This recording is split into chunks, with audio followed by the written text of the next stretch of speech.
Hello, I am not Ryan Fox, and this is the Conqueror's Corner podcast. Today is Thursday, October 14th. I'm here with my fire team, Jared Man, I had fun swimming in Lake of Shadows this week. and Shadow Zero. I had fun not swimming in Gambit a lot. Too much Gambit, so much Gambit, and I'm not even halfway done with it yet this week.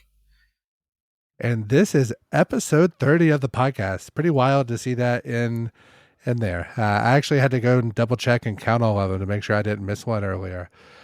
Reminder, if you guys are watching on YouTube, make sure you can take us on the road with you via Spotify, iTunes, and other podcast services. Make sure you subscribe and unsubscribe and subscribe and unsubscribe, resubscribe, and click the bell, turn on notifications, all that kind of stuff.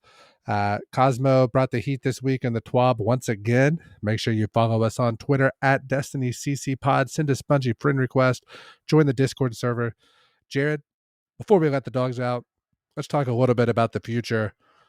We want to start doing this show live. We think it could be kind of cool. And we've kind of starting to get the YouTube built up a little bit. It's pretty cool. We're kind of thinking Thursdays at 10 p.m. Eastern. Maybe we start a little early for like a pre-show or something. Why is it that late? Mainly because I have kids and I like for them to be asleep before we start. So I'm not having to get up and leave all the time during the show. Obviously, this is a work in progress like most things that we do here. So I would imagine in 4 to 5 weeks, it's going to look different than it does now. So if anybody is able to do like super cool video intros or give us like some stuff like that, make sure you reach out to us on Destiny CC Pod, and we'll probably give you some money for your efforts and time. So, Jared, let's get weird. All right, episode 30, man, big 3-0. I'll be hitting that next year. You said that Cosmo brought the heat of this TWAB. I wouldn't say it's the heat, but I'd say it's a decent chunk at least. Kicking off Festival of the Lost this week. The Team Dino costumes hit the Bungie store, hit the silver store, and Fox, did you pounce on him right away? Yeah. First thing I did was open up the store, uh, used my silver. I think I had like 1,100 just kind of sitting in the bank. So I think I put another 20 on it and got and put that with it and went ahead and bought the Dino armor. I've been looking at that sweet spider sparrow. Have you guys seen that one in the Yeah, store? Like the yeah. event part of the store? That's going to be the next purchase, but I was able to use Chad's website, which I'm going to have him plug after this sentence, and saw that it's going to be for Bright Dust next week. Chad, what's that website that shows what's for Bright Dust? Oh, Today in Destiny. Today in Destiny. So just Google that. You can get an idea of what's going to be coming for Bright Dust and what is silver only, not just for the events, but also for the every season. You can see that as well. So that's what I use to make sure that I have. And Chad, we got to meet the headless ones and do some haunted lost sectors. This is a free event. You don't have to pay anything. So Bungie did put some time and effort into making something that's not the haunted forest for the first time in what 3 or 4 years. And there's a lot of enemies. The yellow bars to go take out. Oh yeah, definitely. It's a very welcome change. I'm glad that they've moved away from the haunted forest. Not that it was bad. It's just it was one of those activities that you kind of get dragged along in, and it's slow. If you get left behind too, you basically aren't doing anything until that next boss wave, and it's a huge pain. But in this one, since it's all relegated to one lost sector, the like three spawning locations for the I mean, like you're in just a lost sector. Um, per each zone, there's like three different spawn locations near the end where you can like just bounce and then just destroy a headless one, uh, decipher a page essentially, and then destroy the end boss to finish everything off. And there's enemies all over the place. It's pretty constant spawns, lots of fun. As long as you continue spawning in the headless ones to kill them. And I like it. I mean, it's one where I'm glad they did something with Lost Sectors that isn't just make it harder. They made something new and they added like a boss spawn location. And if like you and your team only need to do 5 pages, you can only do 5 pages. Then you can just sit there and chill for 2.5 minutes and then kill the boss and go start racking up the pages again. It's nice we're not picking up the same orb. We're actually picking up a glowing pumpkin and throwing at the big pumpkin head. All right, are you guys done giving praises on this so I can bring you guys back to center here? Are you guys finished? I know you guys are on the same cycle. You know, you guys like menstruate together and everything. It seems like. Listen, this is not fun, man. You guys, it caps you to only be able to do 10, and then when you get finished with like a minute or a minute and 10 seconds left, or God forbid you run with an actual 3 stack on it and you're done with a minute and 45 or 2 minutes left, you kill your 10. You just have to sit there and you run around and you collect your candy on the ground. The blue gambit motes, I mean, it's not like they really went all out for resources on that and creating new things. And then you sit and you wait and you get to kill 3 more. So you only can get a total of 13 per run. And you know, you wipe through the boss and you're using like areas that are small. There's only 3. And this event sucks. Not only do you get capped in the amount of pages you can hold, 75 at a time, you get capped in how fast you can transform those pages into the actual pages that you need. So you can only do 13 at a time. So I am not a fan of this overall. Overall, I'm going to give it like a C minus or a D plus grade. However, I will say it is marred, like I mean like 5% better than year 4 of the Haunted Forest. And let's be honest, had they not sunset the Infinite Forest, we would still be in the Infinite Forest. They just got rid of it, so they had to scramble to come up with this. So I am not impressed with this event. But the good news is I don't require the events to be anything special. It's not like I rely on them to really satisfy my Destiny craving for the 2 to 3 weeks that they're in. But this isn't a good one in my opinion. You know, Fox, I think you're a little harsh on it, but I mean, I think me and Tab might gas it up a little bit. But, you know, there's some stuff that's fun, like the Hawk Moon mask is pretty comical to look at. Our boy, Hawk man. Yeah, I yeah, agreed. Agreed. I'm you know, talking about the actual like activities and like the actual the headless. I'm not sure the lost, haunted lost sectors. I think they're called like those. That's what I'm talking about. The grind of the event. Run playlist activities. Stack up to 75 pages. Go to the haunted lost sectors. 13 at a time. You can convert those over. It just feels like if the cool part about the haunted lost sectors was you could try, I mean, if you really were in the mood, you could try to see how far you could go, how many waves you could go through.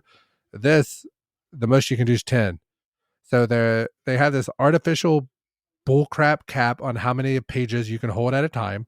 They have this artificial bullcrap cap on how many of those pages you can convert into the pages that are actually useful. And then they require 194 pages in order to complete the book that's in the tower.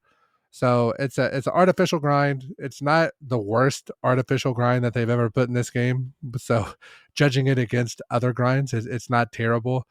But if you look at it, like if you're like a new player or somebody that's just getting serious into the game, you would have to look at this and be like, what in the world is going on?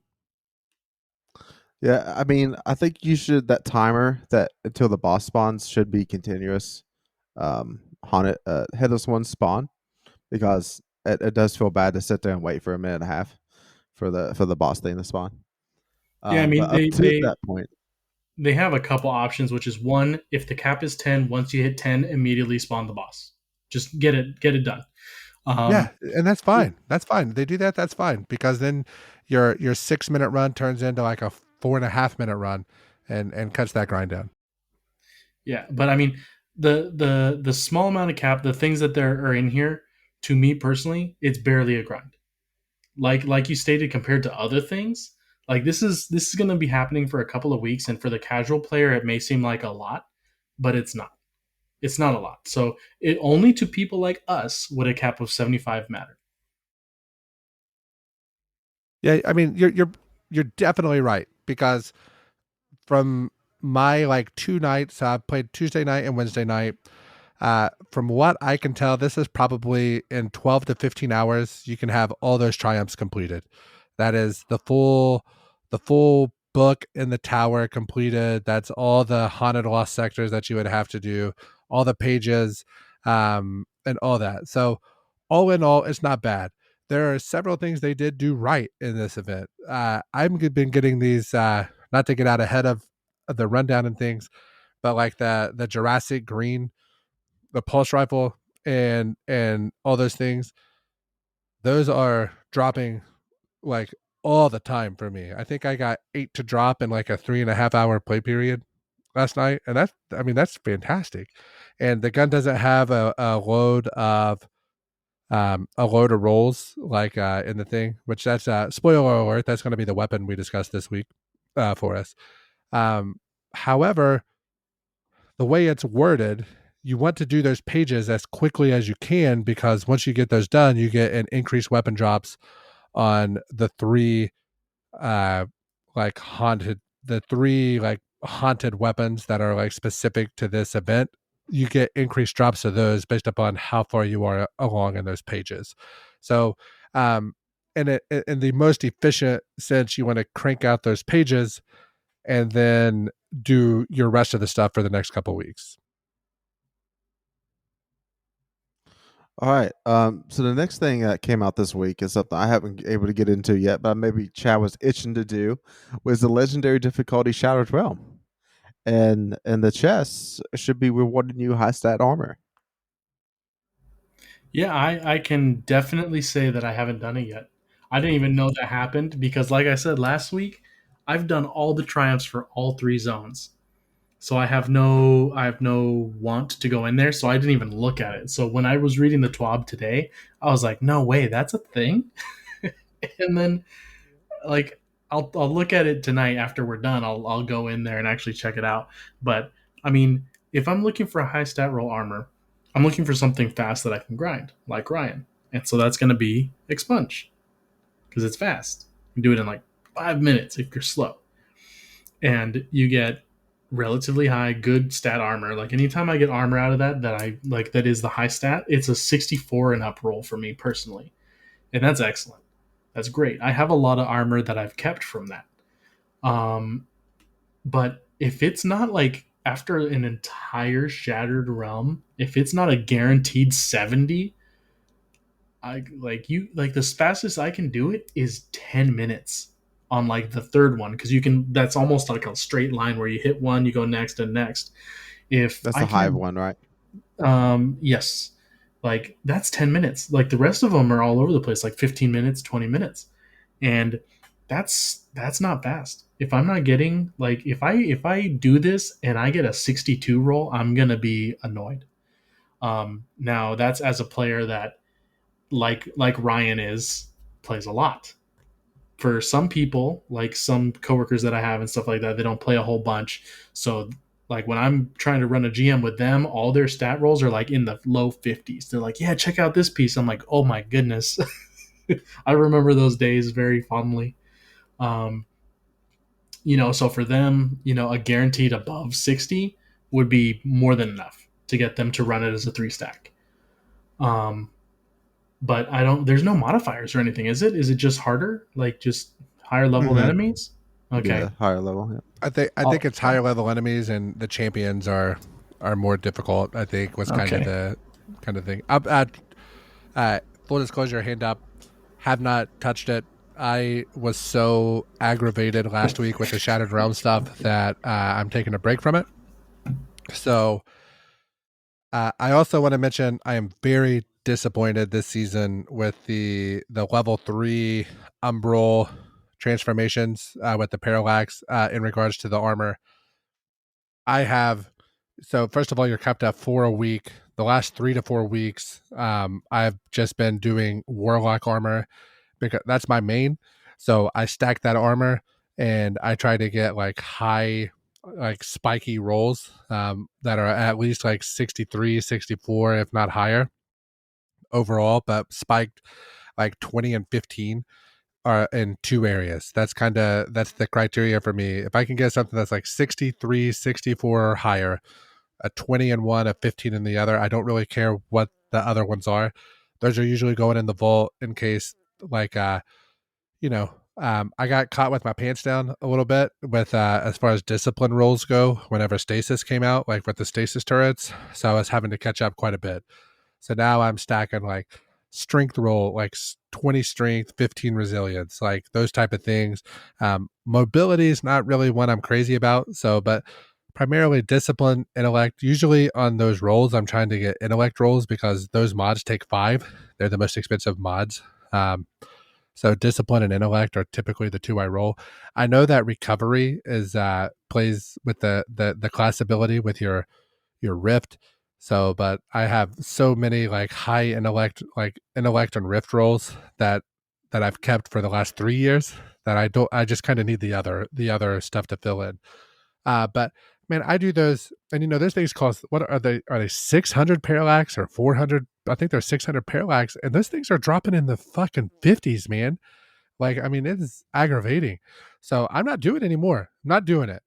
The expunge ones were dropping in the 60s, and they I preferred those much better. They were a lot faster.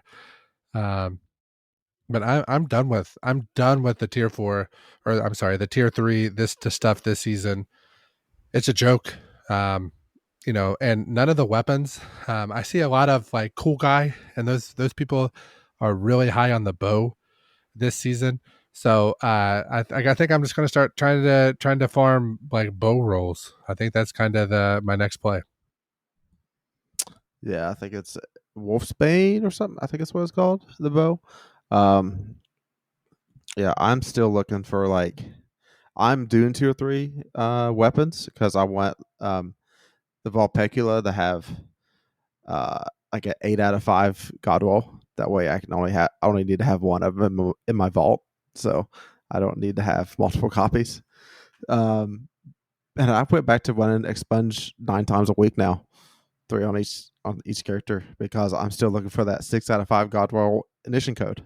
So, but the high chest stat armor, I didn't go through and do all the Shadowed Realm stuff for like a reason. I know this legendary thing was coming at some point, but I didn't know it was going to change up anything. Well, there's a long time since till Witch Queen. I probably will sit down and go through it all at least once on the legendary version, just to do it and see if it's that much of a challenge. But next week we're going to have a whole new 6-man challenge to go through, and that's the legendary version of the Astral Alignment.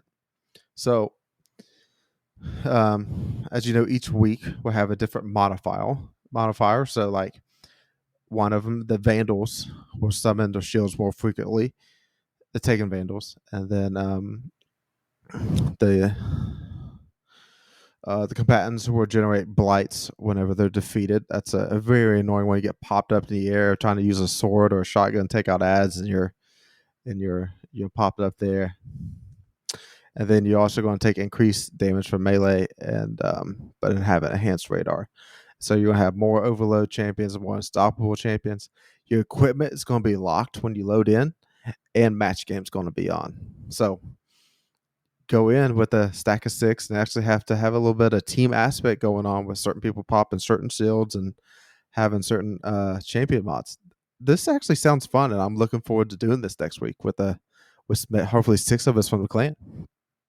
Yeah, man, I totally agree because, and I will say that the seasonal challenge for the complete one in under 10 minutes or whatever, that seems really difficult. And I have not done it yet. And I haven't even, honestly, I haven't even had a roll. I haven't even had a run under 12 minutes with my like my like matchmaking squad that goes in.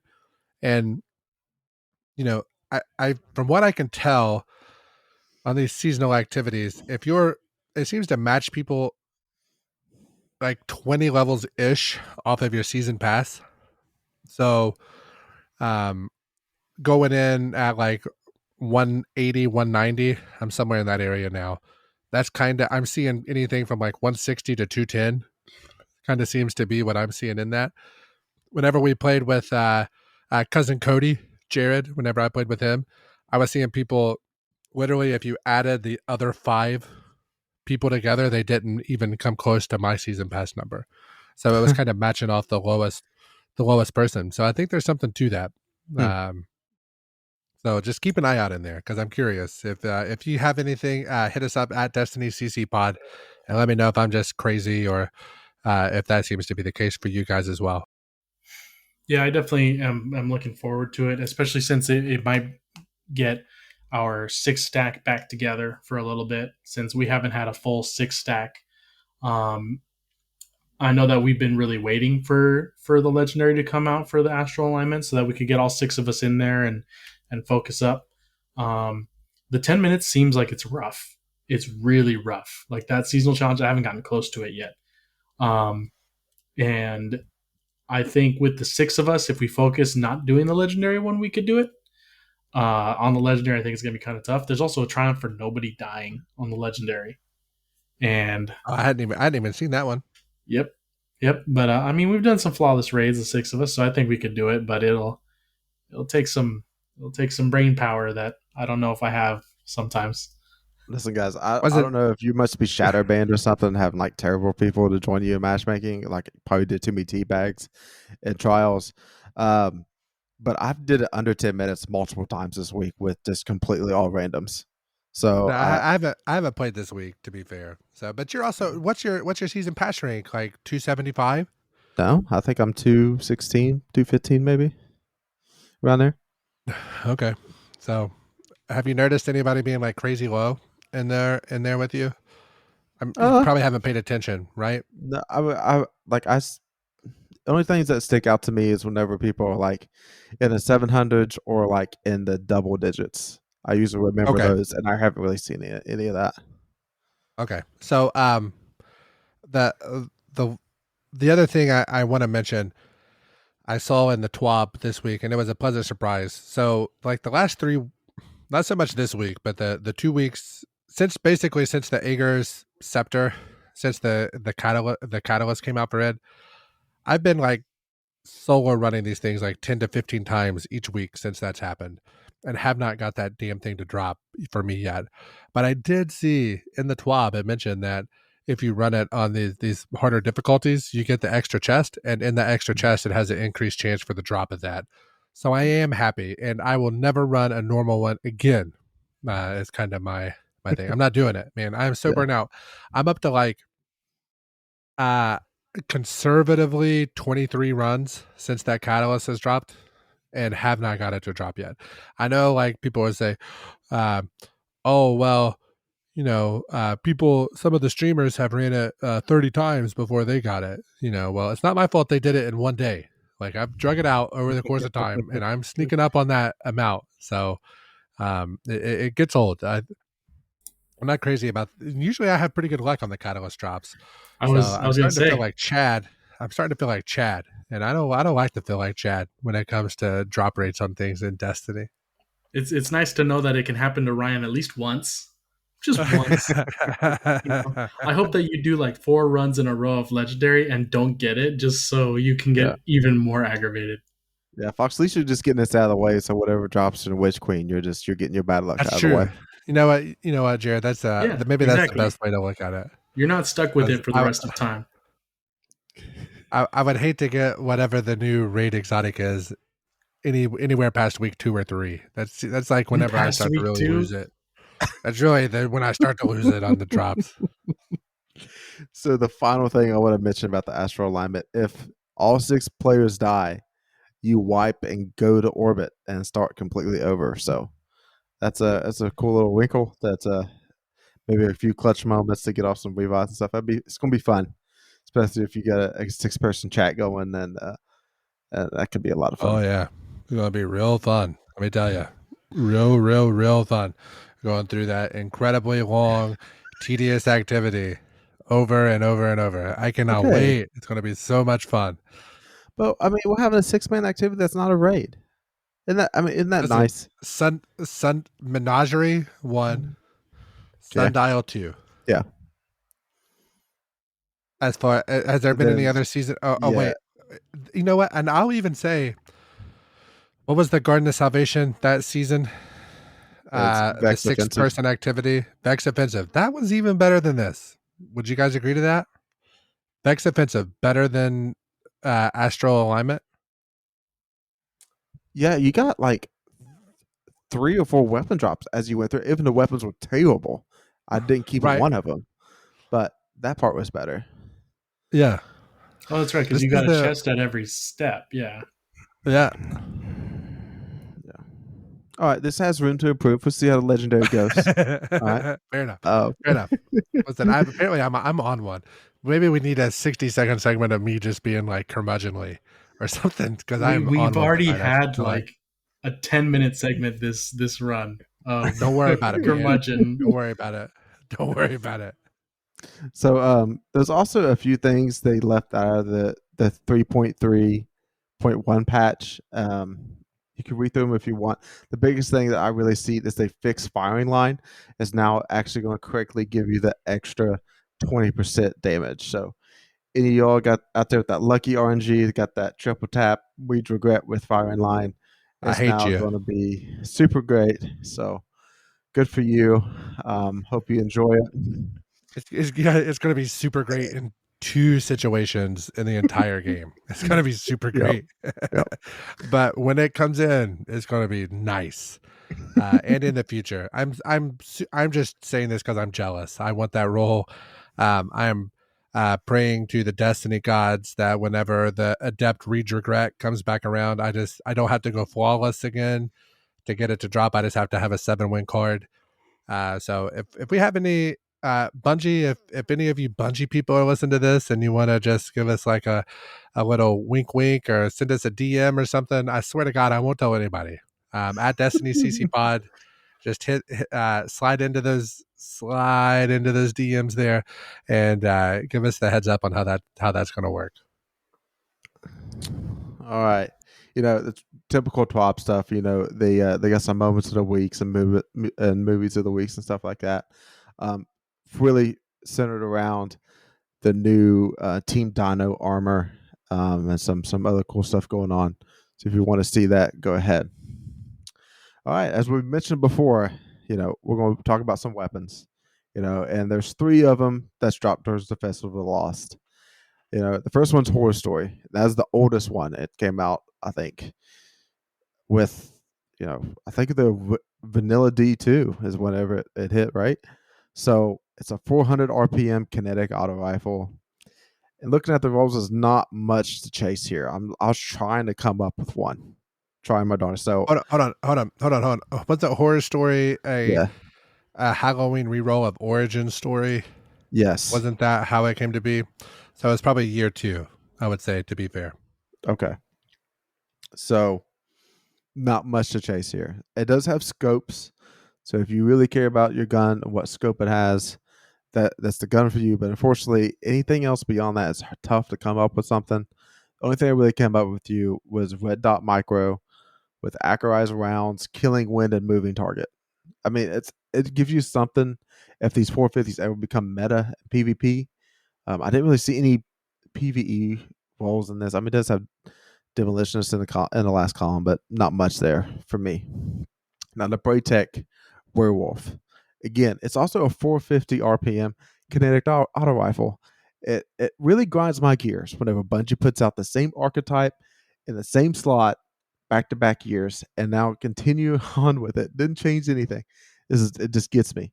But this one has way better walls to look for. And the one I'm really looking at is the PvE wall.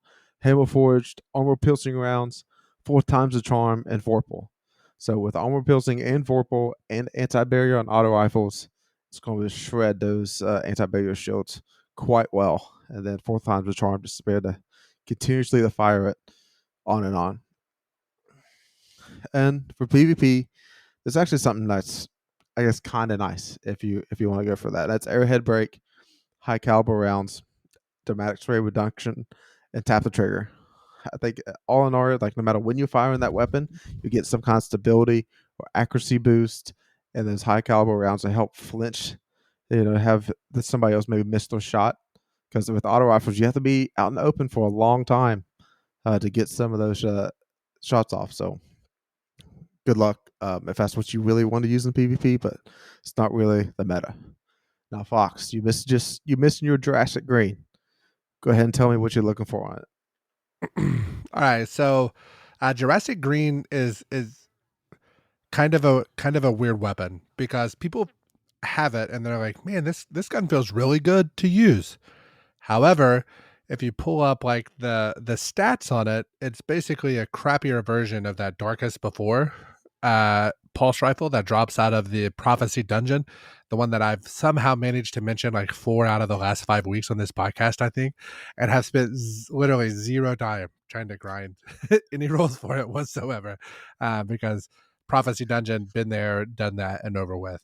So I got, like I said, I spent 4-ish hours playing Destiny yesterday. I spent 30 minutes, 45 minutes doing the page grind from the hunt portion, and then trying to figure out why cousin Cody wasn't capable of doing those, and he had to go through and buy the deluxe edition in order to get access to the activities like Presage and Hawk Moon and the hunt stuff that he missed because he was becoming a dentist and all that stuff in that time. So we finally got him wound up, and then we're like, let's do this page grind. And I messaged Chad, and he comes in, and we do it like 4 times. And I was like, dude, this kind of sucks. Do you guys want to play Gambit instead? Since it's double XP weekend. And that's how we got into Gambit. And once we started playing Gambit, man, I was getting these things to drop like really consistently, not only from Gambit, but I went in and did like 3 to 4 runs of the Headless Horseman master, or the Lost Sector thing, and they were dropping every time. So Jurassic Green, which is, I'm pretty sure, is just like the Halloween version of the Lincoln Green, like a year 1 pulse rifle, solar rapid fire frame pulse rifle. PvP, you got the Arrowhead, high caliber rounds, tunnel vision, and multi kill clip. PvE, probably you're looking at like extended barrel, armor piercing, and ricochet, threat detector frenzy. I would kind of like that tunnel vision frenzy roll. That would probably be my like the one that I would try to keep from it. I want to say there's like 6 to 8 things per like per column that you can get in those last 2 columns. It's 6. Is it 6? Yep. Okay. Yeah. So like I have like the best roll I have is like a hammer forged ricochet subsistence multi kill clip, and it feels pretty good. Pulse rifles, honestly, like Messenger is so good in that kinetic slot.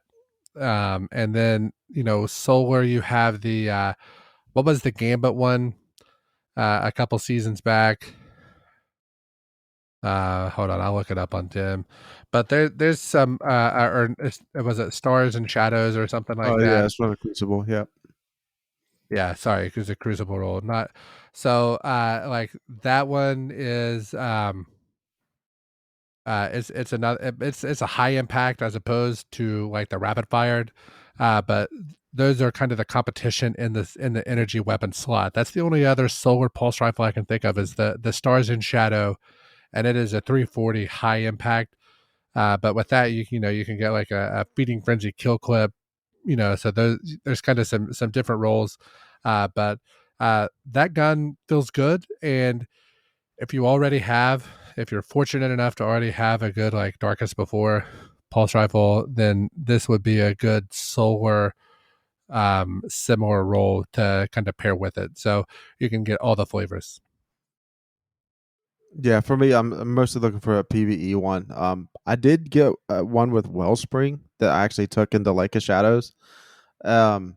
and running the stasis hunter and constantly getting my shurikens back, my grenades back and stuff with Wellspring.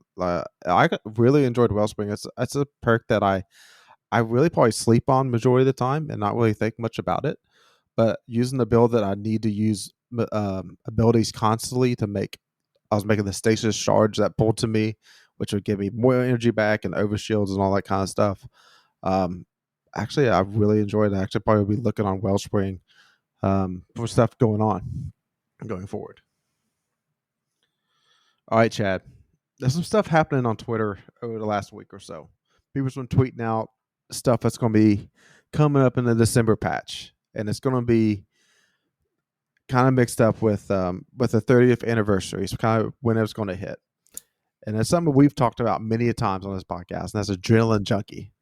You know, I've said at one point, I don't know if I said it in our Discord chat, I said it on this pod. We talked so much Destiny, I can't even keep track of it anymore. I was like, I'm keeping a couple Adrenaline Junkies, and the rest of them will all getting sharded because that perk's trash.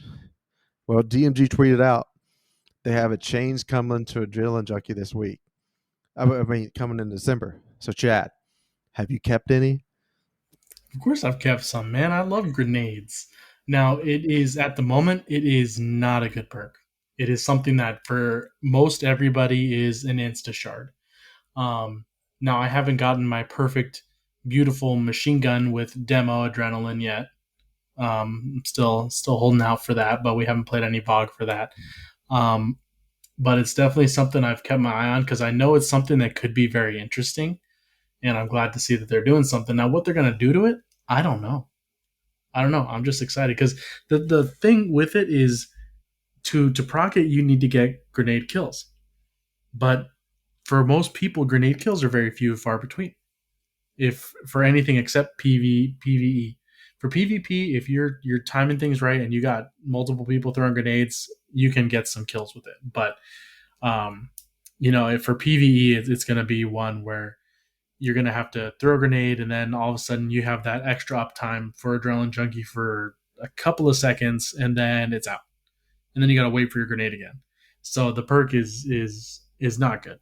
I don't know if they're going to increase the uptime on it, or if they're going to add in like kills while this.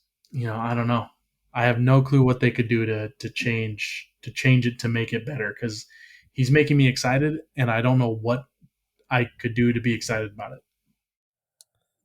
Yeah, I think I've seen a Reddit post too that's like, just give it the swashbuckler treatment. You know, it tears up from 1 to 5, no matter what, with the damage perk. And then if you do get a grenade kill, it all gives you the times 5. That would be pretty cool to me. Just to have that symmetry of the opposite of what swashbuckler is. The next thing that's been talked about is Vex Mythoclast. It's been a little hot, and they are going to give it a little nerf in December. So, Chad, you just got this baby in your hands. You don't even have the catalyst yet, and the nerf's already coming. So, I know that must feel great. I haven't fired a single bullet out of it until I go for that run for the catalyst. I'm just letting it sit. I'm not using it until I get that catalyst or get started on the run for it. Listen, I have a hot take on the Vex Meta class. Super good for PvE. It's been like criminally high in like the trials, like top 10 weapon kill list thing. The weapon's good, but it's not as good. It's not like second place good, and like it's showing up on these trials kill list. I think that, and it's probably, truth be told, I mean, I've had the gun for so long. Like, I mean, I can't even tell you how long I've had the gun, and so many different drops and rolls of it, and everything. It just drops all the time. It's kind of annoying how many times it drops, but having it, I guess that whenever you use the gun, you realize the things that like destroy you when you're trying to use that gun, the things that it's weak against, and those things are, imagine this, hand cannons that are able to like pop you and get back behind cover, or pulse rifles that just completely outrange you and get too far away. I don't even consider scout rifles an option because we don't have any PvP maps that are really big enough. I guess you could argue Midtown would maybe be the one that you could use a scout rifle on if you're just going to stay like play way outside in between A and C. You could kind of use a scout rifle there, but if you do that, you're a coward, in my opinion. So, but basically, pulse rifle range or like hand cannon players that are good, that are like popping in and out of cover, you can't hit them fast enough with the Vex. What I will say is, however, if you are a controller player, you do get a lot of aim assist from the linear fusion rifle mode. And this is coming from people, Unknown Soldier, that we play a lot of PvP and things with, that plays controller. I do not play controller, so don't you ever confuse me with somebody that would play a controller. I'm looking you right in the eyes as I say this. So like I don't get that aim assist like one person does in this podcast. However, you know, I feel like that could be toned down, but there's a lot of things to fix before they fix that. Like or wrench driver. Um, let's talk about last word on controller. Um, DMT, it's been toned down a little bit, but we could talk about it on PC. It's a lot better than it is on controller. So I think those things are more important than toning down Vex, in my opinion. What do you guys think about that? Yeah, I'm there. The witch driver, the thing about it, it's got high aim assist and it don't take flinch. So those two things happen at the same time, and still get the shot off and kill you. So it needs to get the treatment the Arbalist had. It's just something don't seem right with it.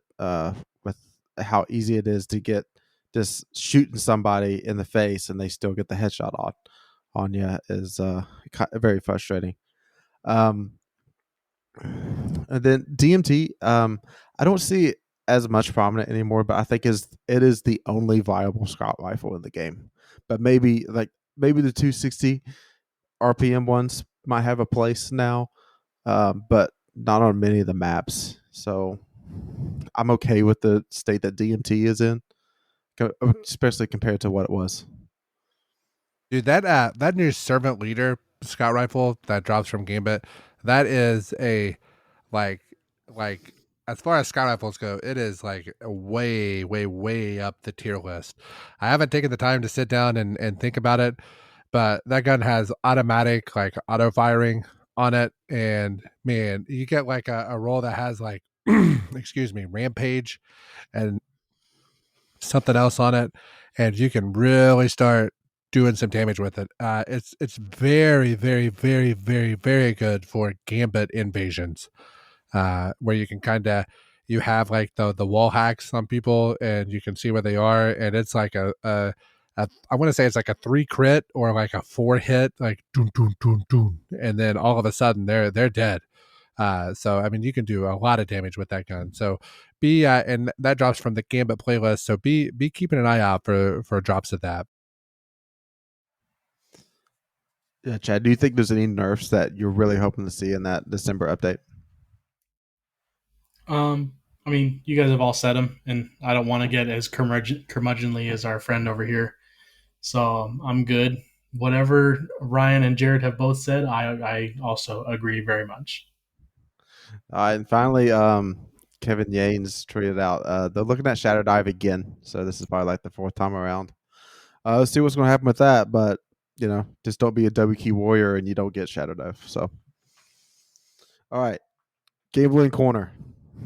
So last week, we gambled on who's going to die the most in our first completion of Lake of Shadows. And Chad, you died 7 times. I died Yeah, 5. of those were farmed, which is fine. Now I know that how Ryan's playing it. I got you. Listen, I'm seeing you. Yep. Proof. Listen. All right. So Chad, tell your side of the story, and then I'm going to tell the God's No, honest I'm truth. not going to say a story because what I already said is a fact. So we're good. We're moving on. Keep going, Jared. So let's tell the facts, Jared. You were a neutral party of the. No. There's no reason to share any of this story. All right, because so it's true. I was Stasis Hunter running Aeon safe, so I'm definitely going to be the aggressive one, going up trying to get finishers off on champions. Running a sword, definitely very, very aggressive. I thought I was definitely leading deaths coming through the catwalk. I got super. We stunned the unstoppable and the overload. Hobgoblin right there next to each other was like, I'm going, I'm sending it. WQ warrior over here, and I got. I was like, all right, this is me. Both Chad Ryan's bets of null and void. They're not losing any glimmer. And then we get to move on to that next area where the taken captains are just shooting down fire down on top of you, and The knights. the knights, yeah, and then take me out. I'm Chad went up, tried to get me, tried to jump down and get caught on the edge of the pillar. So Fox is easily able to revive Chad first because he's kind of half in cover. Well, as he's going to revive Chad, that taken knight just starts spamming fire, and as soon as Chad revives, Guardian down. I mean, you don't even, the animation of you getting revived, you don't even have the reaction time to get out of the fire. So that's an L. That's death.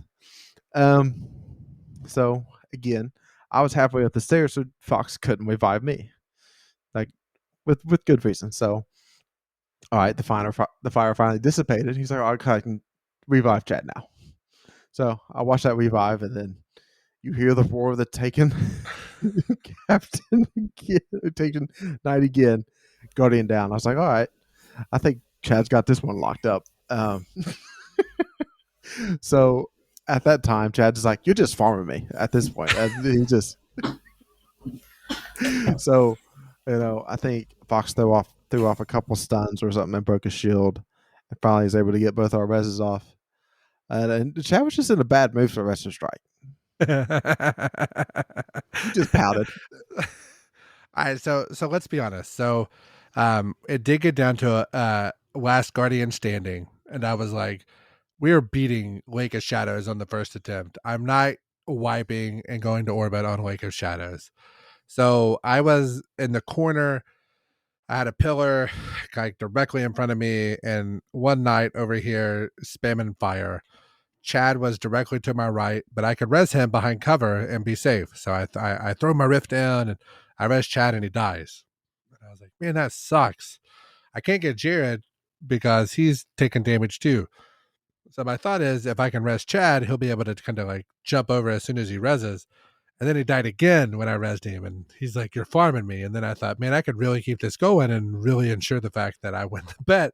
So I resed him one more time just to give me just a nice buffer of not dying. That way Chad loses the bet.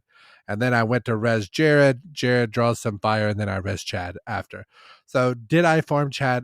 Yes, but not as many times as he actually thinks that I did. I farmed him one time, not 3 times on purpose. So, Chad, that's the God's honest truth. All right, so that extra death, Chad, I was at 5. So you still would have been at 6, and you still would have lost the bet. So No, I'm 100% convinced it was on purpose. all right, so quick glimmer update. Of course, we did not go flawless, so I'm down to 5,000 glimmer. Fox is up to 32,300, and Chad is at 15,000. So a little change in power there. So this week we're going to gamble on Exodus Crash, and it's going to be for our first completion. Are we doing do it first try or not? So first try is going to be plus 200, and then not first try is minus 1,000. Like this isn't the easiest Grandmaster, but that boss room can be tricky. And whenever you have to capture the arc plate, and somehow like 4 overload captains can spawn and shoot the Lord of Wolves at you, That's right. that can get tricky too. So definitely a couple places to die, and not to mention like whenever you spawn in and those vandals with snipers that's along the way, you can't even see them, but they can see you. I mean, Yeah. and then you got the open area that's like where failsafe is. That if the what are they called? Where the fallen or autumn, and they shoot the turrets, the things that run The around. pikes? The You talking about the pikes. pikes? Yes, if you get unlucky and that Pikes respond, I mean, you might as well just wait for them to despawn before you try to make your way through that for that chasm. Yeah, and So, then plus the portion where you got to kill the spider tank can get a little bit hairy yep. sometimes, because especially at that big bastard spawns Hmm. there with the spider tank, it Yep. can get a little hairy. So it's not a slam dunk to get it on the first attempt by any stretch. There are multiple places that if you're not careful, you can die. All right. So, Fox, you're the leader. You're the head honcho. What are you laying your I'm money trying. down on? Don't ever forget. Just saying. All right. So I am going to put 7,500 that we completed on our first try. Okay. I'm just gonna do. I'm gonna do. Oh man,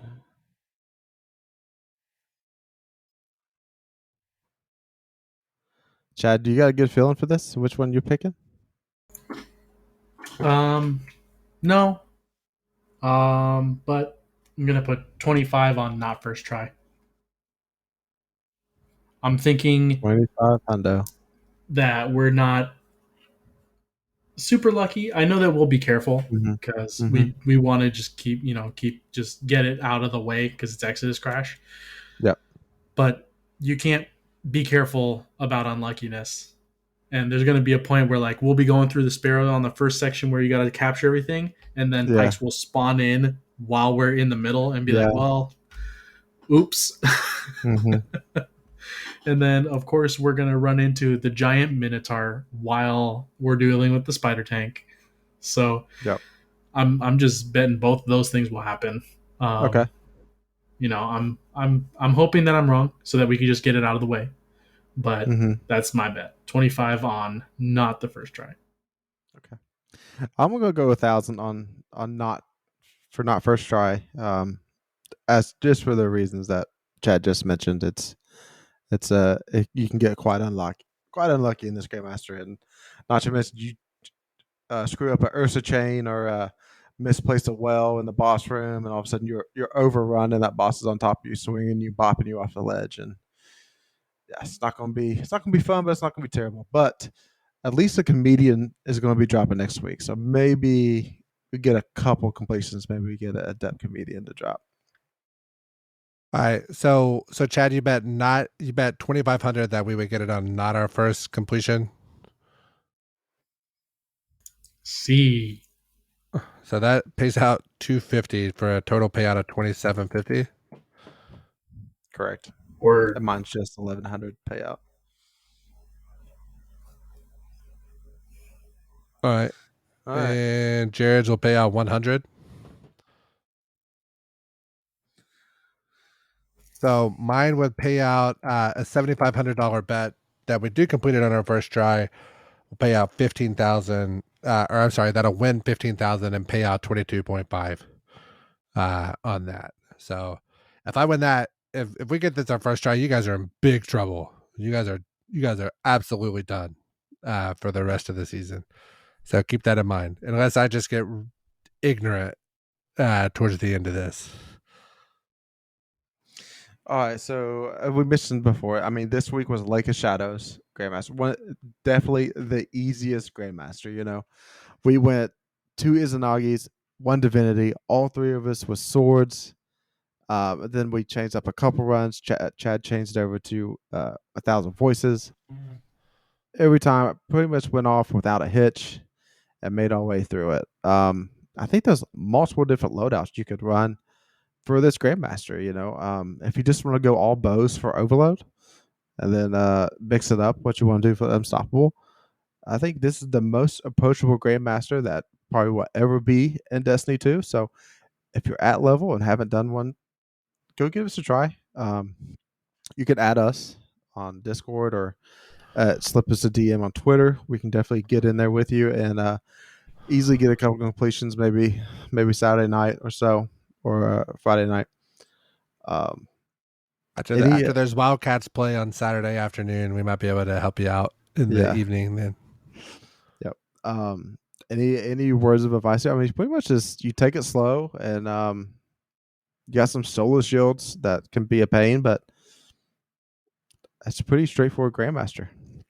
Yeah, so I think that the best thing is to run one person that's kind of running the team role, like probably a warlock.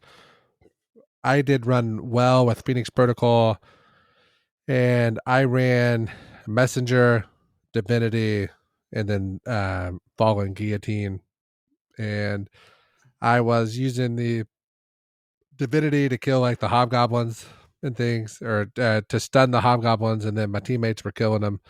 And honestly, the places you have to watch out are um, the portion where you got the three bubbles. There are the three the what are the black orbs? I'm sorry, my mind's blanking. Blights. The three blights, and then the area after you kill the three blights, and right before you go into like the little inside area, make sure you have whoever your warlock is, they have a well ready there, because it makes killing those ads and things that spawn there real quick. And then the catwalk area is going to probably the most likely, if you're going to scuff the run, it's going to happen there, or the next little area whenever you go inside. The from the catwalk up until like the final boss room is probably the most tedious, but in terms of Grandmaster tediousness, it's at the lower end overall. But if you're going to scuff a run, that's where it's most likely going to be at, in that area. So just go slow, and once you hit a rhythm, I think our first run was like 16 minutes, and I think we ran what, three or four of them kind of consecutively, just to kind of stack a few golf balls and things. And I think our last run was in like the 11 to 12-minute range. And keep in mind, we are not really speed runners. We're more of a, hey, we would all rather take the 2 or 3 minutes here and take the extra time and make sure we don't die. Yeah, it's so there's, from my memory, there's one void, one arc, and then a bunch of solar shields. So you do need to have a little bit of flavor of each. The good news is you don't have to play super safe, so you can run basically any super you really want to. The only thing that you need to make sure you can do is smash the boss at the end immediately.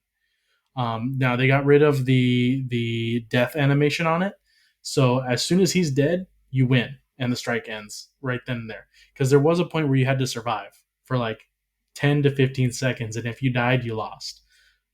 So that's good news there.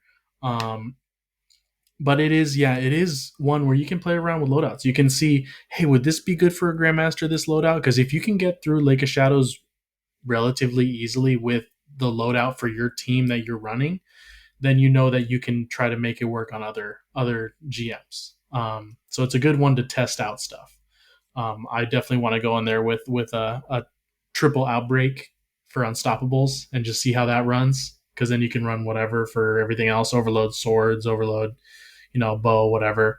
Um, but it's definitely one to get a lot of practice in to for the survivability, because even though it is an easier GM, you are still getting hit like a truck. So it's very good for practicing hiding. It's very good for practicing all those survival tactics and teamwork that you need for the other GMs, for sure. The other thing is, like, over the past few seasons, swords are so popular. It got nerfed like 3 or 4 times. Throw on Lucent Blade just to help you out with some DPS. You kind of feel it a little bit in Grandmasters how they've been nerfed over the season, so that extra 35% will really help you out. All right, Chad. The Chronicler, Festival of the Lost. What lore you got for us this week? Oh man, I wish it was more. Honestly, I know that the Dawning and other events have more lore behind them. And the Festival of Lost, being that it's not a big major holiday for most places, for Halloween anyway, as it is in our world. Um, Festival of Lost is, to put it in Eva Levante's words. Um, she says, "These are the traditions of the city, Guardian. We share them with you so you might better understand those whom you protect." Um, And this is from the first Festival Lost in 2015 in the Taken King. And then she has a conversation with Akora, and she says, to live is to experience loss. My husband and child are dead. My friends, my neighbors, and children I watched over on our road to the city, all gone now.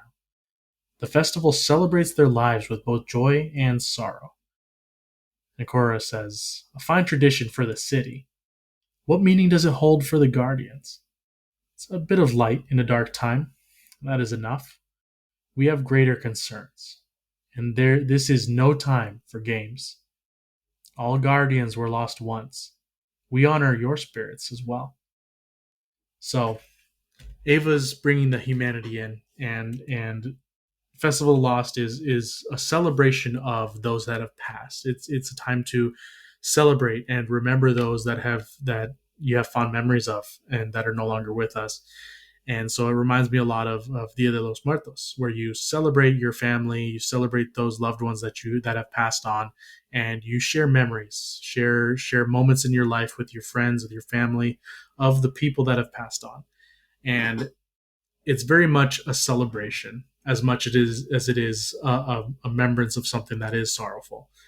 And even though Guardians are immortal, she's still, it's still a time to celebrate that people are alive, and that people have good lives regardless of the time. And Festival Lost, again, in D1, it didn't have any weapons like it does now. And I think the first Destiny 2 one didn't either, but I'd have to double check that. But it was all just masks, candy, unlocking masks. And I think the last Festival Lost in D2 had the flaming wolf head, which was really sweet. And then you had ornaments that you could actually trigger for like 30 minutes. You had a glowing pumpkin head and an eyeball and stuff like that. And those were fun. It was about just adding to ambiance to the game. And then there was a spooky trials, which was interesting, where if you aimed down the sights for long enough, there was a little spider that came down. Now, if we fast forward to Season of Arrivals, obviously Saint 14 is back and Segura is still around. And there is a moment that they have together while they're decorating.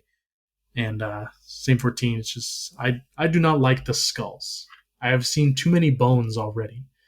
And he unspools some bandages and wraps them around a rifle. And then he says, but I like bats. I think we should have bats all around the year. And Segura flies around and starts attaching cobwebs all over the place. And she says, I keep forgetting this will be your first Festival Lost here. It feels like you've been with us for longer than that. And Saint says, it has not been a year yet. And he tapes a little bat to her so she can put it somewhere. And then he says, when I first came to the tower, Guardians brought me platefuls of warm lavender cookies. I thought to myself, what a hospitality. And Segura chuckles and he keeps talking. He says, the end of the story, it was only how they observed the dawning in the city. And when the dawning was over, so too were my cookies. But I did not understand yet. When they stopped, I thought maybe I'd done something wrong. So I tried to do better, work harder. And then he feeds some of the pigeons that are nearby. And Seer says, look what you've accomplished. Because of your work, the travel may survive another year. So in a way, you did do what you set out to do. Saint 14 says, exactly. Tell me something about hope. Something as small as, and he just looks around and points at a pumpkin and says, as pleasant as the gourd could give people the hope to live for tomorrow. So we must treat each day as though the future depends on it. Segura's flying around with another bat, and she says, it's funny, sometimes you sound like Osiris. And Saint laughs and says, no, Osiris sounds like me. And they both laugh and laugh as they continue to decorate. And then the next lore is actually about something that I kind of want to dig into, and I want to see how everybody feels about it. I think that Ryan would be interested in it just because, for some specific reason, but it's about Shayura and her fire team. Shayura, as we know now, is a warlock that's kind of gone rogue, but this is back before that happens during Season of Arrival, so we don't even have stasis yet.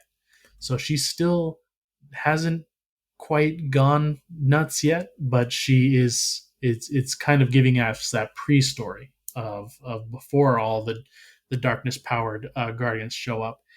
And so she's sitting there with her friend Aisha, um, in a corner of the tower, and they're watching the sunset during the festival, and they're just looking around at the decorations, and she's just kind of face in her hands, just, you know, not able to really celebrate. And so her fire teammate Aisha asks, "How's today feeling?" And she watches as Reed, the other fire team member, is at the food kiosk down the way getting some cider for everybody. And she says, "Did you talk to Ikora yet?" And Sherry says, "No, I will. I'm sorry." No, it's fine, Aisha says, and she puts a hand on Sherry's shoulder and says, "Don't. We've all been through a lot. I should have paid attention to how hurt you were before we went into the match. I'm sorry we fought him. Sorry I yelled at you." And Shayura looks at Aisha from the corner of her eye and turns away. It says, "Can guardians be unfit for duty?" And Aisha says, "I mean," Shayura says, I don't know if I'm okay." And she admits without lifting her head. Aisha leans in and puts an arm around her friend's shoulders. Says, it's okay not to be okay. That's why you should talk to Ikora. She knows. She understands. Shoyer's quiet again. Aisha peeks over and spots Reed coming back with steaming mugs, and he says, "Drinks." Says, "Careful. They're hot." And hands them her cider, and Shayur is still basically face down on the table and just gives him a thumbs up without looking up at him. And they both look concerned, Aisha and Reed. Reed says, "I know you're upset about Sloan, but you know the commander's done all we can. We've done all we can. Don't blame yourself for it." And Shire just says, "Thanks." And she puts her face over the cider and just kind of breathes in the cinnamon and apples, and kind of drifts off. And she says, "I know. I'm sorry." It's hard to tell if she's talking about Sloan or something else. And Regis says, "You don't need to apologize to us. You should apologize to Letka and her ghost." And Shira finally says, "It was Titan. I was back on Titan, like when we were lightless, surrounded by Hive. There was a night. No matter how many times I killed him, he kept coming back. I should have died out there. But you didn't," Aisha says. "We've got our light back in. What happens when the darkness closes in?" Neither Reed nor Aisha have the answer, and she says, "Will she be lightless again? Alone?" Reed and Aisha share a look, and they kind of just hold hands and let her sit there in silence and wonder. And Aisha has to hope that their group, their little family, is enough to make it through the darkness, or failing that, enough to make the journey worth taking. Now, there's a couple of points she's talking about, a knight that keeps getting up no matter how many times she kills it, which could be a little nod to something that's happening in the future. And also, there's an important name here, Reed, who we know from the linear fusion that came out. Also, because a lot of her backstory is in the Trials playlist weapons. Now, it is interesting to get a look at who she was before she started going through all that madness, and it's something that I kind of want to dig into if other people are interested. If not, then we'll find something else to talk about. But Shaira's story is something that's very dark, and I like that Bungie's doing that, and I want to dig into it, but not if if other people want to hear it. But like I said, Festival Lost doesn't have a lot of lore. I like that it's tied to Dia de los Muertos or Day of the Dead, and we'll leave that one at that. Yeah, it just makes me think of about the Day of the Dead. Is that as long as somebody's taken of you and in the life that you had, you're never really dead. So Mr. Absolutely. Vegas, Cade's not dead. He still lives on through you. But Mr. Vegas Kate is super dead. He's never coming back. So take your coffee cup that you have of Cade and smash it on the ground, and R.I.P. in peace, Cade. Thoughts and prayers. He's got his picture hanging up there in the ramen shop. So Yeah. he gets to come across the bridge in Coco for a long time. Everybody's going to remember him. So, all right, it's time to open up this mailbag. All right, here's the first question. It's kind of been debated a lot this week. Is that should have Beyond Light been Destiny 3? So I guess this is coming from the thought of stuff getting put into the Destiny content vault. So whenever Beyond Light hit, we lost, I don't know, 3 or 4 planets and was it 5 raids? I think. No, we lost what, 4 raids.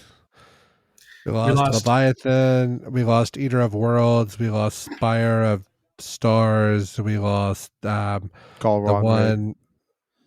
Oh, I guess we So did lose 3 5. raids Yeah, and 2 layers. yeah, Yeah. yeah. We lost Galron, and we also lost the one with Cap at the end, where you Mhm. get Anarchy. Yep. CAP, guys, not ACP. Yeah, fucking So, weirdos. looking back, Stasis launched so hot, right? I mean, tongue in cheek, right? But how it kind of broke the game. It broke PvP. It set things in motion that it took them 9 months to get it somewhat straightened out, and people are still not happy with it. And now we're losing Tangled Shore and the Forsaken campaign. And many people that have left Destiny 2 are not going to come back until there is a new title. And saying like, oh, it's Destiny 3 now. Well, I'll give Destiny 3 a shot because I already quit Destiny 2. I'm not coming back to that game. We was a part of this whole transition, so our opinions are going to be probably somewhat aligned. I feel like, in my opinion, the only way Destiny 3 could have worked with Beyond Light is that Beyond Light was delayed by 6 months or a year.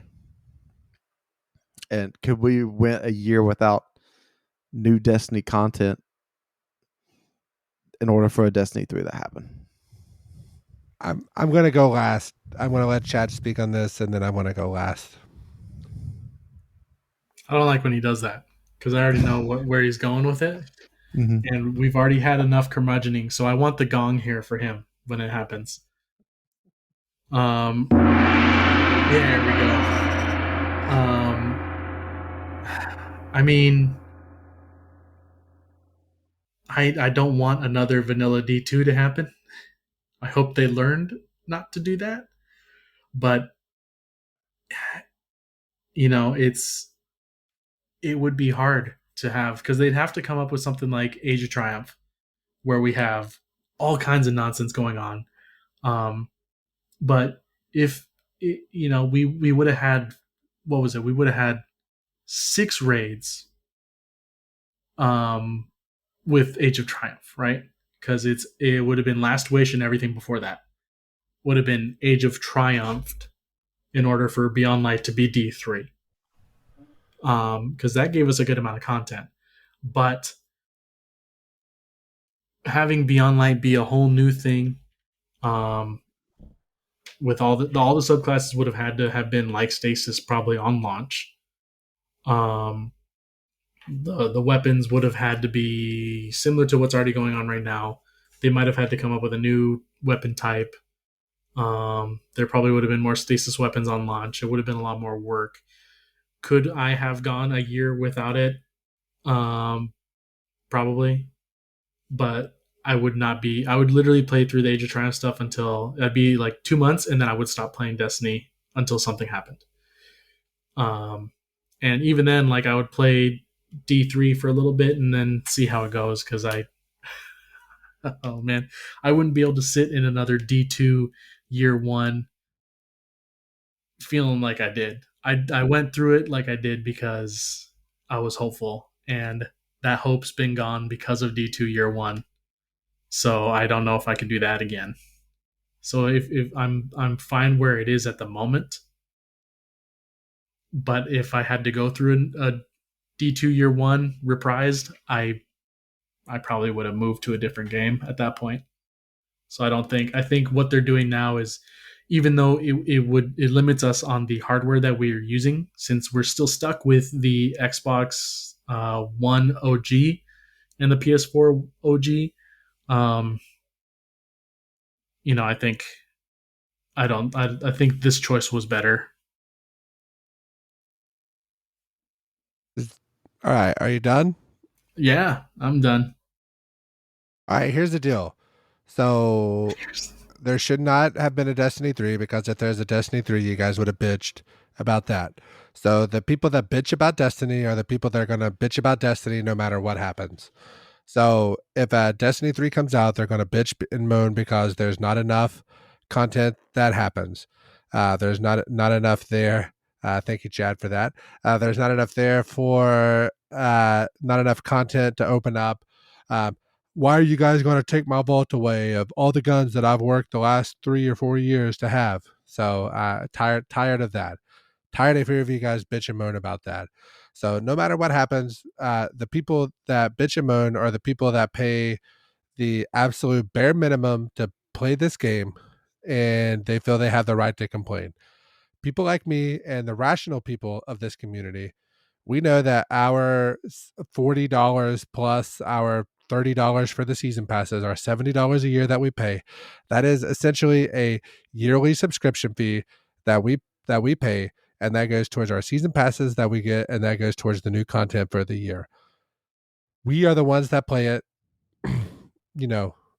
Maybe 9 months out of the year, it's our primary game. For people like us, 12 or 11 and a half months out of the year, it's our primary game, right? So we get our use out of it. We're the ones that are getting to 200 to 250 on each season pass.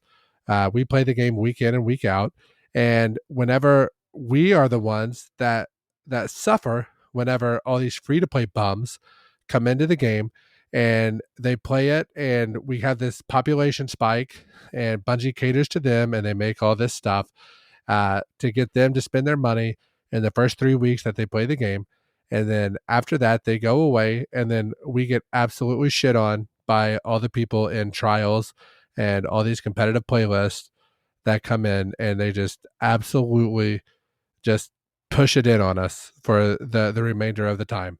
So we have these broken playlists whenever the population drops that we're the ones dealing with. Nobody wants to play Gambit because unless you're in a stack, you get destroyed. And we're the ones that have to deal with it. So I don't feel bad. I do not feel bad for the people that are, oh, they're taking the Forsaken campaign away. Well, that came out 3 years ago. If you can't play it in 3 years, that's not on me. That's on you. You know, and I'm sorry, this is a live service game. This is a game that is like, um, believe it or not, it's an MMO. It's an MMO FPS. It's the only one like it. Games have tried to come in and be like it, and they fell. And nobody sticks around on them. They go away, they come and go, and they're done. This is the only game that is able to survive. So, you know what? I play this game for 1,000 hours a year. I'm totally fine with paying my $80 to $100, and then give me another $100 to $150 in silver. The amount of time, the amount of hours that I play this game, I do not care to pay that much money to play it. The people like me are the people that are in their 20s and 30s that have jobs, that have kids, that have been to, we've been playing Bungie games for the last 20 to 25 years. It doesn't hurt us to spend $10 or $15 or even $20 a month on silver. It doesn't matter. We're the ones that are paying for you bums to not have to have the $60 entry fee to play this game. So you guys should be thanking us that you guys get to play this game for free. And then you guys have the audacity to come in here and bitch and moan that you have, oh, you guys are taking this away from me. You guys didn't even pay for it to start with. So I don't feel bad for you. I don't feel bad for you at all. There shouldn't have been a Destiny 3. This is working. What Bungie needs to do in order to just clear this up, don't call it don't say you're paying for the expansion. Say this is your yearly fee to have to play the game. And then when that game changes and evolves, people don't feel burnt because they paid for the expansion as opposed to the yearly right to be able to play this fantastic game. Yeah. Yeah, Fox hitting on the head there. I'm no on a Destiny 3. A Destiny 3 would have took at least a year of no Destiny content coming out. Um, so this is way better. All right, next question. How's your vault space looking these days? Um, I did a little purge earlier this week. I got down to 470 in the vault, maybe 460, but it's not looking great for me, especially I'm with that usually 30th anniversary pack that's coming. Oh yeah, I know. I'm usually hovering because I don't like clutter. I'm usually hovering around the 450 range. So hearing these guys with their great rolls, yeah, yeah. See, I don't get weapon drops like you guys, so you guys look so surprised. Um, yeah, yeah. Um, I have no problem having a small vault, and I hoard all the weird things. I think I still have like a some oh gosh, oh my god, what were they? You remember You don't have the the ascendant. You don't have the ascendant lens anymore because we got to use that this No, it's week on gone. 3 Lincoln But I Green kept rolls. that on me. That one stayed on me at all times, just in I case kept it something too. happened. I kept it too. Yeah. I got to cash it in this week. Ooh, is the rep tokens from the Future War Cult and Dead Orbit, those things. I still have some of Yeah, that those in the was in the vault. TWAB, right? That was in the Yeah. TWAB. That says the next hot fix is going to say it's safe to delete for you. You But I still spin got them, foil just in hat. case. Yeah, Chad. Next week, I expect a spin foil hat on your head whenever I you still come have in. a bunch of the Cade odds and ends stuff in there too. All right. Yeah, I know exactly what you're talking about on this. So, honestly, I forgot the question. How does the vault space looking? At best, my vault space is at 475. Right now I'm hanging around 490, and that is having like 12 to 15, probably 10 to 15 things in my vault on my warlock, which is my primary play person, and then I have a couple like really good rolls on specific weapons on my other characters that aren't like the god roll, but they are very good rolls that I don't want to get rid of on like the um what's the void heavy machine gun from Volta Glass that I can't think of Oh, Corrective. right now. yeah. Corrective Corrective measure. measure. Yeah. So I have some of those just kind of sitting around, and then maybe an exotic or two that are like 64 or 65 rolls, but they're not the exact stats that I want them in, but they're better than like the 52 rolls that you can pull out of collections. So I have those things kind of sitting around in the vaults. But also, I'm the guy that lost like 40 golf balls and somewhere between 200 and 250 prisms last season. So I'm not the best person to go on. I would rather give $10 in silver a month and have unlimited vault space and not have to worry about it. Um, I would gladly spend $10 a month in vault space for that, or $10 a month in silver for unlimited vault space. And I feel like that's a way for Bungie to make some money. Uh, Anybody have anything to add on that before I go to the next question? No, Oh, we're I'm good. ready. I'm ready to pay for the vault space. All right, I knew you would. Question number 3: Are you guys still trying each weekend to get to the lighthouse? Yeah. So I will say that our homie Unknown Soldier, what 3 stacked with me and Jared on. Jared, we played Monday night. Yeah. Yeah. So Monday night we went to the. I think we played our 7 we played 7 games, won 7 games, and got out. Jared did have a pretty sweet clutch in like game 2 or game 3. I think we were like 4-3 up, and he had a sweet shatter dive double kill at the end. That was a 3v1 clutch, by the way. Yeah, it was a 3v1. Yeah, it was nice. It was very nice. He killed 1, got 2 to chase him, and then shatter dived him like a coward, and we won the match. So I'm not complaining about that one. I only complain whenever it kills me, not whenever it works in my favor. So yes, I have been to the lighthouse 4 times this season, once every week that the new weapon has occurred. So we have 2 weapons left. We have a Soulless Scar, which is the sword that can drop like a chain that has a chain reaction roll in that second column. That's the one that I'm really looking for. But most importantly, we have the Messenger still left to get an adept version of. That's going to have that sweet, sweet Desperado possible, like a rapid hit Desperado adept version. That would be just to have right there with that. So that's the role I'm hoping for. Not expecting it, but I would like to get to the Lighthouse 2 more times this season at least, and once per week for those 2 weapon rolls.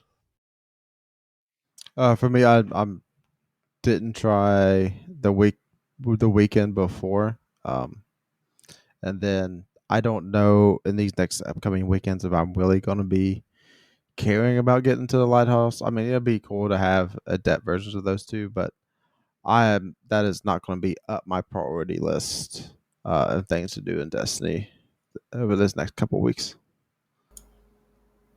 No, is my answer. I am good. I like to have my weekends because my weekends are for me. I like to relax. And being angry because I'm getting stumped is not fun. Now, the first couple of weeks, um, it was fun because it's competitive. So we'd had plenty of games which were close and they're exciting, get your blood pumping, and they're fun.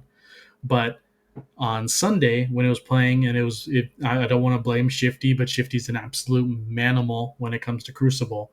So we would win a game and then get absolutely curb stomped on the next one, and then win, lose, win, lose. And I'm like, I can't do the up and down. I don't want to do it. I'm glad that you guys had 7 straight wins yesterday or on Monday, because that's great. That's what you want. Um, if I was there and Jared was out, that would not have happened. It would have been much harder. We probably would have still gotten it, but I would have been at my wit's end about it. So if Ryan needs a third, I will join if Jared's not going to. But I am not going out of my way to do it. Yeah, and the thing is that the Flawless Pool comes in on Sunday, and really Sunday and Monday are my probably 2 least gaming days of the week. It's usually during the week I want to get everything done, and then my weekends are open to do IRL stuff. So that's just kind of the stance that they got trials in right now, is that if you're not in the top echelon of PvP, then you're supposed to wait for Sunday and Monday, and those ain't that good of days either. Yeah, man, it's kind of weird because if you go to like Destiny Tracker, like the websites that kind of track the amount of players that are in the playlist, the amount of games completed, the amount of players that go flawless, yada yada yada, it's kind of dropping at a pretty steady 20 to 25% week over week, kind of to see how that's dropping. And whenever that happens, listen, I'm not sure that, I mean, real talk, this is Jared, who is, Jared, what's your elo? I hate to call you a top 25% player if you're really like a top 15 to 20% player. Have you ever looked to see what that, kind of see where you are? Yeah, I can pull that up. All right, so that's Jared, and then we have Unknown, who is like in the top like 10 to 15%, and he's probably gonna like come in and be like, I'm not top 10 to 15%, I'm top 8%. That's kind of the player that he is. He's good. He was running like bow, hand cannon, and honestly, I'm a, like a top 40 to top 50% player. That's where I live. I have like overall lifetime KD of like 1.00. KAD, I'm sitting at like, not much better than that. So I am literally in that 40th to 60th percentile as a player. I'm a pretty good third person, but if you expect me to be anything more than the third person, we're going to be in trouble to try to get 7 consecutive wins. So I know where I stand.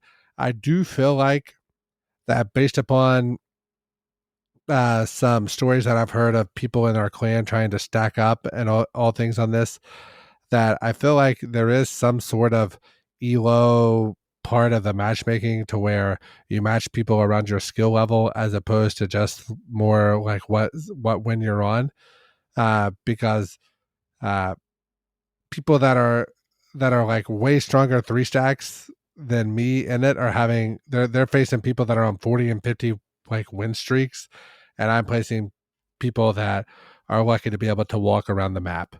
So, it is what it is. I think that there's more to it than Bungie's letting on, but I'm not complaining because it's kind of working in my favor at the moment. Yeah, I'll just go look at the season stats for me. So this season, I'm a 1.36 KD in trials. KDA is 1.76. So it's nothing crazy there, but like I'm like, I might be like a touch above average. And then my elo is just 1542. So like I'm and by no means some kind of world beater in PvP. So um, I kind of just try to play angles, and I stick to a sniper SMG. That's kind of just been my thing this Like season. I said, me like unknown is like definitely as a solid like A flight player. Jared is somewhere between an A and a B, and I'm somewhere between a B and a C. So the three of us playing together, unknown holding like the number one spot. Jared is better than their number two, and I'm going to be most of the time better or at least equal to their number three, and that works out for us whenever we play. It just happened to work out on this map. Whenever I played with Chad, I will say the caliber of opponent we were playing was at least like 1.5 times more difficult, and that's going from a Sunday evening to a Monday evening. So, I think they have problems. We've discussed it before. They need to figure out what happens once people go flawless to get them to A, want to go flawless, and B, give them a reason to keep playing after they go flawless. That is the trick.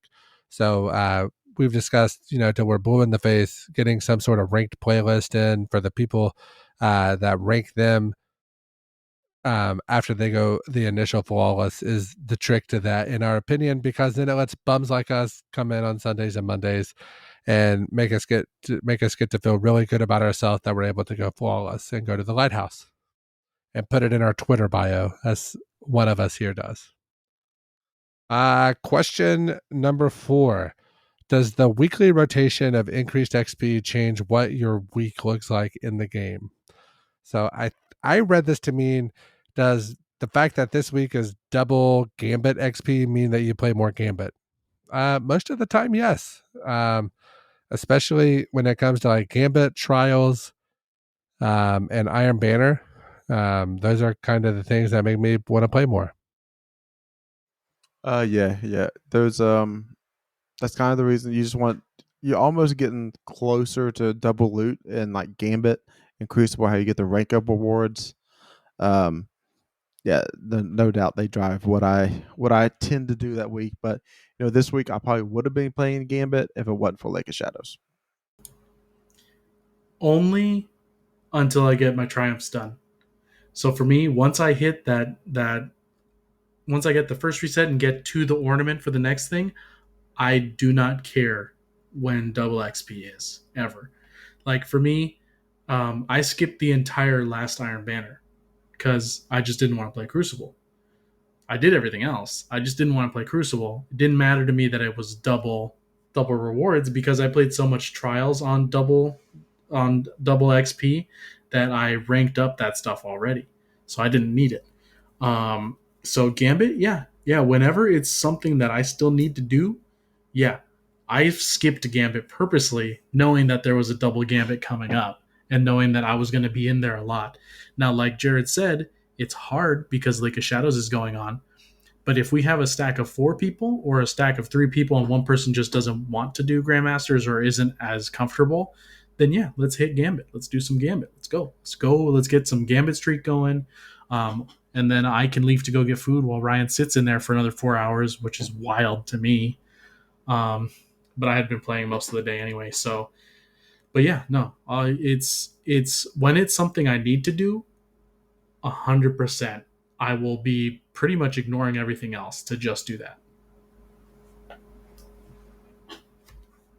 And the next question: any television show / video game recommendations?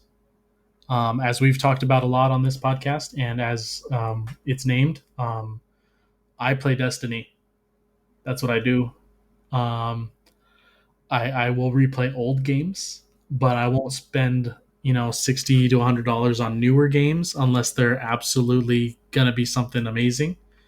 Um, so I don't have anything that's even close to current to play right now for video games, and I don't watch enough shows. I do more reading, so I don't have any of that. All right, Television so show for me is that Succession's coming back on Sunday, so let's uh, go. really excited for that. And then a lot of my favorite shows has ended over the last year and a half. So I'm looking at Superstore, Brooklyn Nine-Nine. Man, uh, sad to see those shows go. Really enjoyed those. But if you want to binge through them and you can watch them from start to finish, you can.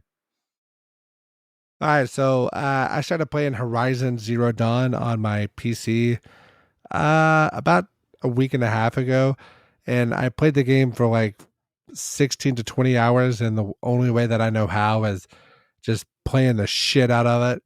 And before like progressing any of the story stuff, like just really going really hard on the side stuff and completing that and getting myself over leveled to where whenever I get into the main story, I am just like a god and just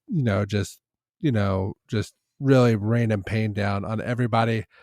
And honestly, the first 20 hours of that game, I'm like, this is one of the best games I've ever played in my entire life. And then I haven't played it in like the last 6 days.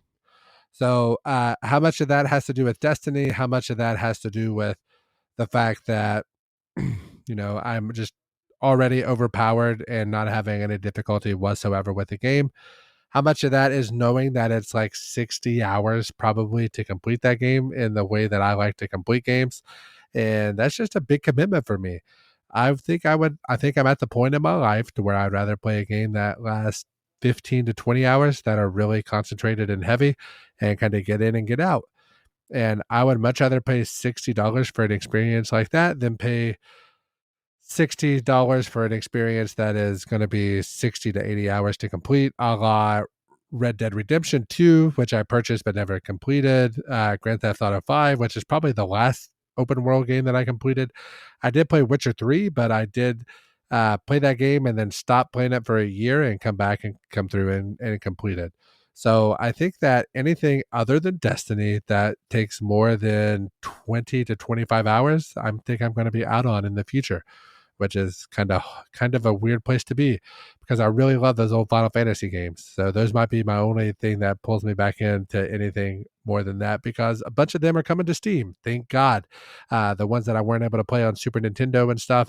Whenever I was a adolescent lad, Final Fantasy 7, Final Fantasy 8, Final Fantasy 9, 10, 10 2, 12, and those games were the ones that were coming out. So um, very much, I'm not one of those dorks that only plays on PlayStation, so I didn't get to play Final Fantasy 7 Remake. I'm waiting for that to come back to the PC so I can enjoy it as it's meant to be played, as opposed to as those nerds that only play PlayStation games play it. Television shows. So in my main area of my living room, I have two televisions that are mounted on the wall side by side. The right television is the Tiffany television. The left television is the Ryan television. So, AKA, whatever it is my wife is watching, she gets soundbar treatment and she's able to watch whatever she wants with full volume and full surround sound. AKA, Ryan watches that adjacently and then gets semi committed to those shows because she'll watch like 4 or 5 in the evening. And then I just find myself watching those as opposed to the Twitch stream or whatever else, or the YouTube TV, whatever sports game or as Shabba call it, sports ball game is on the left television. So recently she watched the show Made. Um, I would rate that show like probably like a 6 out of 10. If you are a female, you'll probably like it much more than I did. The only thing I didn't like about it is that it felt like a lifetime movie that was stretched out to be 10 hours and then placed on Netflix as a limited drama series. So that would be my recommendations. Play Horizon Zero Dawn, watch Made, and you will probably like both of those. Well, I think it's time for my minute of New World, as a game to recommend. Um, Unless you have a new 30 series graphics card, you might want to, and it's bricking a few of the new 30s, so you might want to stay away from the game if it's not for that. So continue on. Last week, we did finally get a dungeon done, and my wife clutched it of telling us how the mechanic worked, and we finally got in there and got some loot. And then we got another quest where we had to go back in there and do it again. And my dumb RNG got the same weapon drop again of the long range sword that I just don't want to use at all. So that that wasn't fun. But so we started moving on to a new area, was like all kind of ghosts and stuff called Brentwood. All right, and that's Jared's minutes to talk about New World. Keep in mind, this is a Destiny podcast where we talk about Destiny. Make sure that you guys follow us on Twitter at DestinyCCPod. Join the Discord server. Make sure you send us Bungie friend requests, and I'm going to let these guys sign off here. If you guys want to hear about Shayura and her team and all the craziness that she gets up to, let me know if that's a segment that you guys want to listen to. For me, I've started thinking about stacking weekly bounties, as those take a little bit longer to stack up, and get those done on Europa when Iron Banner comes back around again. So whatever I'm seeing a weekly bounty, that's also including the clan bounties from I forgot her name. I just blocked her Hawthorne. out, but Hawthorne. But I started stacking those up and not turning those in. All right, make sure you guys follow us on Twitter at DestinyCCPod. Join the Discord. Click the bell, like, follow, subscribe, whatever those words are that regard to Spotify, iTunes, Twitch. Keep in mind, next week, please, guys, please, in all seriousness, please listen up. Next week, we're going to try to go live, and it's probably going to be broken and it's probably not going to work, but we're going to try it next week, which is going to be October 21st, 22nd. We're going to try to go live like at 10 o'clock. We'll probably open it a little bit early for the pre-show content. Keep in mind, everything is free, and we're probably going to open up on YouTube, and then we will still have like these the more condensed, better versions of everything coming through as kind of more personalized content. Next week we will have a like walkthrough of the Exodus Crash Nightfall mission. This week we kind of held off. It was, with this week being so simple and multiple people putting out videos, plus myself messing up and not having enough disk space to record it while we were doing it. That's why you didn't see that this week. So keep in mind, we're here for you, and go Cats, and we love you guys.